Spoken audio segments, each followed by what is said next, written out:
Constance. I knew you'd look for me. We need to get into the mansion. If you think you're going to tell me what to do now, you're very mistaken. I don't understand. Explain to me again. Who are you? What are you doing here?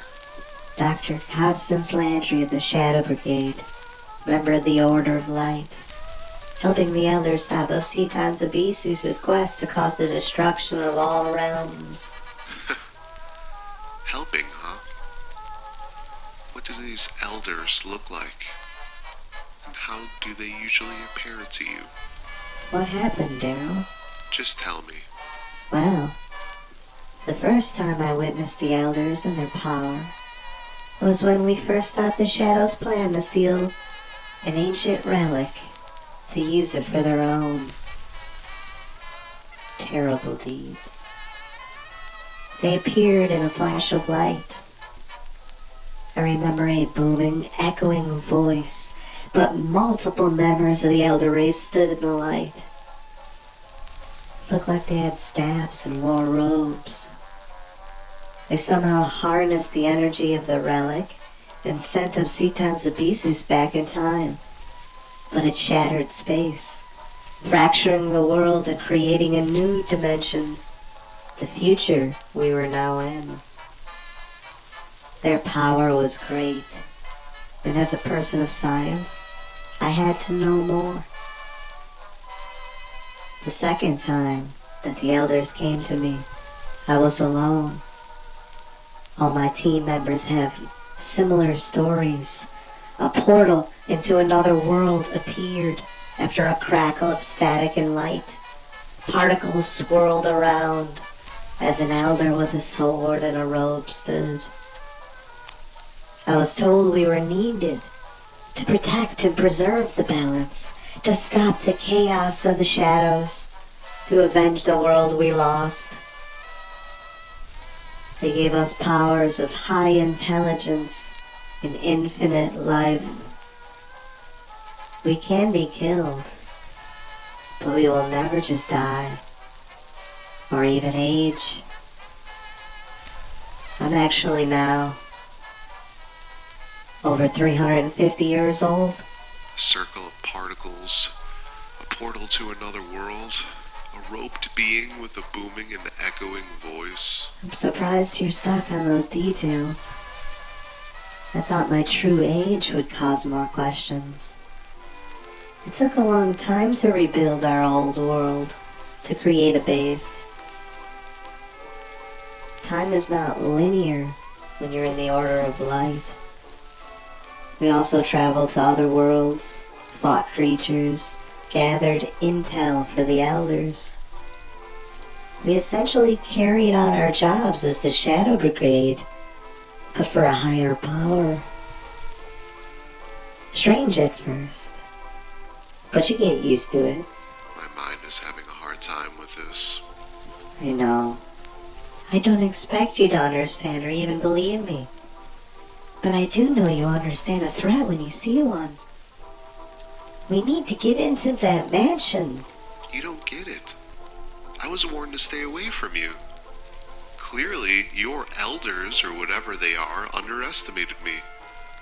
I know when someone lies to keep me from getting too close to a secret. I know when I'm told to stay away, that it's the opposite I must do. Wait, what are you talking about? Did you see something? I really don't know what I saw, but it matches exactly what you just described. A circle of particles, a portal, and a roped being. What? That doesn't make sense. The elders came to you? You tell me. Darryl, this is very important. What did they say? They said to stay away from you. A warning that you were dangerous and that my job was to not interfere, to leave. The reason I'm here is I was able to get into the library because the book I wanted you to steal is gone. The guard is down. But I felt the energy and found enough clues to know the shadows are here. I also know you're a part of the plan, but wasn't sure whose plan. The elders would not have spoken to you if you were a part of the Shadows' plan. They also would not have spoken to you if you were a part of their plan. This isn't good. Something's wrong. Okay, well, let's take control then. Let's break into this mansion. The element of surprise. You don't get it, Darryl. Why would the elders warn you to stay away from me? I took an interest in you. Your face, remember? You're tied to me somehow. We are bound by something, and clearly have always been coming to this point. So let's find out what. Hundreds of years fighting in a war for higher beings. I have seen unimaginable horrors. I've been within an inch of my death many times. I watched friends die and disappear. My entire world died. I lost my family, my old self. I'm now afraid that I'm lost in a strange dimension, destined to be alone with the burden of all my knowledge. These are fears that come and go, a natural progression of living forever, emotional roller coasters, and yet, nothing scares me more than this. Don't worry, I can hold my own, and I have a secret weapon. The plans to the mansion. I know how we can sneak in undetected. I don't doubt that. Darryl, I'm not afraid to go on this mission. But if we cannot trust the elders, then who can we trust?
Welcome to the quest for the Green Ball, Lost in Dreamlands.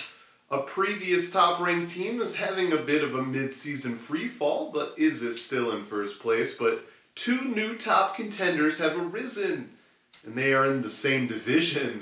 Last week was so action-packed that we essentially had an elimination game, several tiebreaker games, and a potential playoff or Green Bowl preview. Actually, a couple of them could have been that. The results could go a long way in deciding who will be in and out by the end of the regular season in just 5 weeks. Let's start with one of our most interesting battles in the last as playoff and division title hopefuls, the Stellar Bitches, travel to Sydney 1842 to take on playoff and division title hopefuls Risky Business.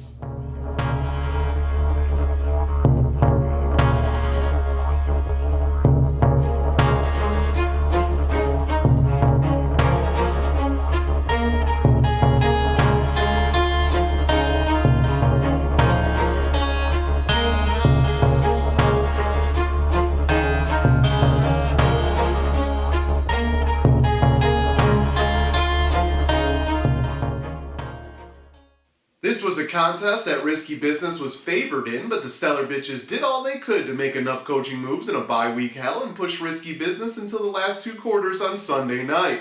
The Stellar Bitches held a 5-point lead at halftime, but Sam Darnold and Justin Jefferson came alive to lead Risky Business to a 111.78 to 89.1 win. Darnold ended up with 290 passing yards and 3 touchdowns, though he did throw 2 picks. Jefferson finished with 137 receiving yards and 22 passing yards. J.K. Dobbins was the other star of this matchup. He collected 105 yards and 2 scores, outscoring Michael Pittman on the other side by 21 points. The Eagles' defense also stepped up and added 2 sacks, 2 interceptions, a fumble recovery, and 17 points allowed. Kyron Williams had 95 yards, but was kept out of the end zone for the first time all year. The Stellar Bitches wish they started Joe Burrow over Jared Goff, leaving 27 points on the bench. That would have been enough for the win. Waiver pickup Ray Davis did well enough, though. 90 yards and a 50-plus yard touchdown. That's a great waiver pickup. Darnell Mooney added 88 yards and a score. Player to watch Josh Jacobs did his job for Risky Business with 108 yards. The Stellar Bitches stayed in contention with player to watch Zay Flowers, who went off for 127 yards and 2 scores. Welcome, Flowers. Risky Business is now 6-3, remaining just 1 game back in the Asia-Pacific void. The Stellar Bitches fall to 5-4, but also remain 1 game back in the American void. Hey everybody, Risky Business here, checking in, thankfully for a win in my game of the week for week 9. Happy to have come out on top. Couple good finishes by some guys. Darnold had a great week, but really J.K. Dobbins there, the star of the show, as he has been a number of weeks this year. So hopefully for himself, he can finish out strong, stay healthy, have a great end of season, and help push my team as a whole, Risky Business, to the promised land. So I am now currently in 2nd place, within striking distance there of Ponders in our own division. Hopefully I can make a push. But it's been an up and down season, so we'll see where it goes. So as I always say, I wish you all the best of luck here as we wrap up the season, but hopefully myself, Risky Business, has just a little bit more. Thanks, everybody. A big win for Risky Business and a tough loss for the Stellar Bitches, who are unable to take first place back, even though they had an opportunity to do so here. It also leads to a potential tiebreaker loss, which could hurt later on with seeding or playoff chances. And remember, just 5 more weeks to go before the playoffs. Other matchups affected the standings in a big way, with one division getting a different first place team. Let's check out everything that happened in the best of the rest.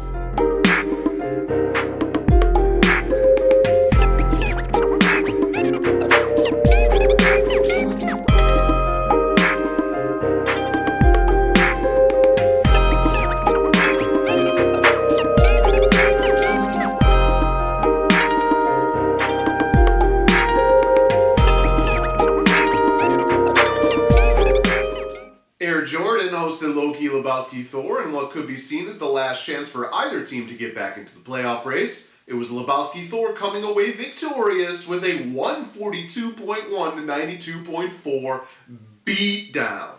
DeAndre Hopkins came to life with Patrick Mahomes, catching 8 passes for 86 yards and 2 scores. Jalen Hurts went off for 230 passing yards, 67 rushing yards, and 3 scores, and Alvin Kamara added 215 total yards. Chase Brown stepped up with 157 yards and a touchdown, and Taysom Hill collected 60 yards and a score out of the tight end position. The Vikings D had 3 sacks, a pick, a fumble recovery, and 13 points allowed. Air Jordan had a random receiving touchdown by Bo Nix and 122 yards receiving, plus a passing touchdown by Cortland Sutton. Tank Dell added 126 yards, and Cedric Tillman picked up 75 yards and a touchdown. The Titans defense had 4 sacks, 2 interceptions, a fumble recovery, and 17 points allowed. Lebowski Thor moves to 3-6 and is 2 games back in the European void and a wild card spot. Air Jordan falls to 2-7 and is 3 games back for a wild card spot. The Overcomers went to Tokyo 1981 and defeated defending champion Green Acres 102.74 to 76.34. Derrick Henry continues to beast, picking up 133 yards and 2 touchdowns. Cooper Kupp added 104 yards, and the Lions defense had a defensive touchdown and an interception, allowing just 14 points. Drake London caught a touchdown but was injured on the play. Cade Otton had 77 yards and a touchdown on Monday night. Ramondre Stevenson had 2 scores to lead Green Acres, and Tyler Bass added 50-plus yard field goal to get 13 points. It was actually a 61-yarder to win the game for the Bills. Jacoby Myers finished with 105 yards, and Derek Carr threw for a touchdown.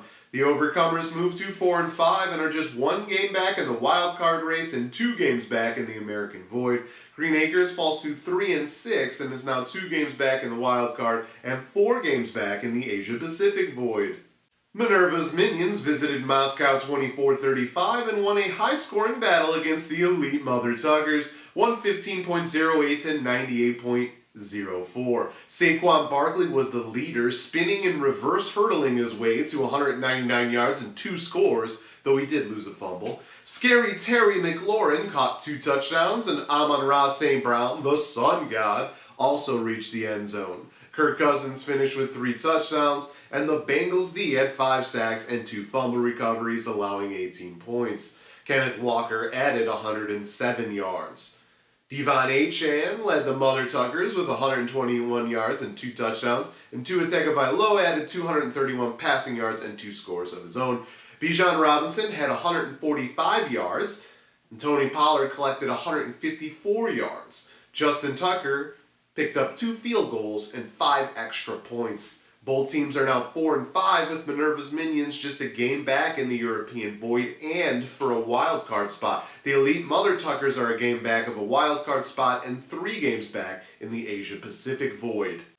The Clash at Demon Head was another road team getting a big win, traveling to Chicago 1967 and defeating Remember the Titans 99.86 to 83.02.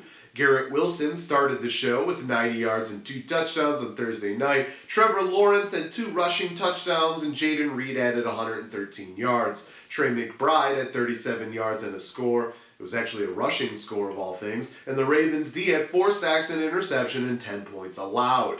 Matthew Stafford finished with 298 passing yards and 2 scores for Remember the Titans. Chuba Hubbard found the end zone twice as well. And Jamar Gibbs collected 76 yards and a score. A.J. Brown left in the second half with an injury, which certainly hurt. The Clash at Demon Head are now 5-4 and are back in first place in the European Void based on tiebreaker. Remember the Titans falls to 6-3 but remains 1 game up in the American Void. Lastly, we had a huge matchup of first place teams as More Than Conquerors hosted Pounders. Pounders picked the wrong quarterback again, but made all the right moves elsewhere to pick up a 106.76 to 91.86 win. Jackson Smith and Jigba was a beast, 180 yards and 2 touchdowns, picking up 30 points. James Conner added 119 yards, and Brock Bowers picked up 45 yards and a score. Jaden Daniels had 209 passing yards, 35 rushing yards, and 2 touchdowns. Breece Hall had 105 yards, but he did lose a fumble. Kareem Hunt led More Than Conquerors with 117 yards and a touchdown, and Joe Mixon collected 106 yards and a score. CeeDee Lamb had 62 yards and a 2-point conversion, but also injured his shoulder. David Montgomery added 95 yards. The Chargers' defense went off for 6 sacks, 3 interceptions, and a blocked kick, allowing just 10 points, actually scoring 20, and was the true leader of More Than Conquerors. From a defense, that's always good, but it didn't lead to a win here. Travis Kelce had 100 yards, but he also lost a fumble. Pounders is now 7-2, the top team in the league, and in first place in the Asia Pacific Void by 1 game. More Than Conquerors falls to 5-4 and is now in second place in the European Void due to tiebreaker.